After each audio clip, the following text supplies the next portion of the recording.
2026 12ই ফেব্রুয়ারিতে ত্রয়োদশ জাতীয় সংসদ নির্বাচন অনুষ্ঠিত হতে যাচ্ছে।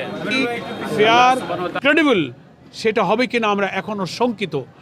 আমরা বিশ্বাস করি শিডিউল ঘোষণার পর আইন শৃঙ্খলা রক্ষাকারী কর্তৃপক্ষ কিন্তু নির্বাচন কমিশনের আন্ডারে চলে গেছে।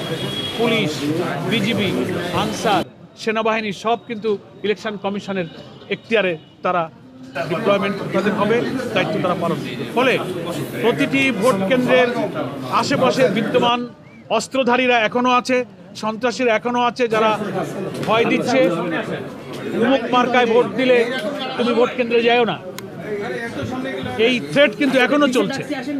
আমাদের হিন্দু ভাইদের উপরে থ্রেট চলছে যে আপনারা অন্য দলে কেন ভোট দেবেন। ফলে এইটা আমরা চিফ ইলেকশন কমিশনকে দেখা করে বলেছি, এটা দেখার দায়িত্ব আপনার। এইটা নির্বিঘ্ন করতে না পারলে, নিরাপদ করতে না পারলে আগামী নির্বাচন সুষ্ঠু নিরপেক্ষ হওয়ার ব্যাপারে আমরা এখনো শঙ্কিত। এই ব্যাপারে এখনো সময় আছে। আজকে মনোনয়নপত্র প্রত্যাহারের শেষ দিনে ইলেকশন কমিশন এবং আমরা অন্তর্বর্তীকালীন সরকার প্রধানের কাছে আবেদন জানাবো যে আপনার আইন শৃঙ্খলা পরিস্থিতি নিয়ন্ত্রণে আনুন। নির্বাচনে ভোটাররা যেন প্রধান উপদেষ্টা যেভাবে আশাবাদ ব্যক্ত করছেন ঈদের দিনের মতো উৎসব মুখর পরিবেশে ভোট কেন্দ্রে যাবে, সেই পরিবেশটা করার দায়িত্ব আপনার এবং ইলেকশন কমিশনের। সেই ব্যাপারে আমরা দৃষ্টি আকর্ষণ করি। সকলকে ধন্যবাদ।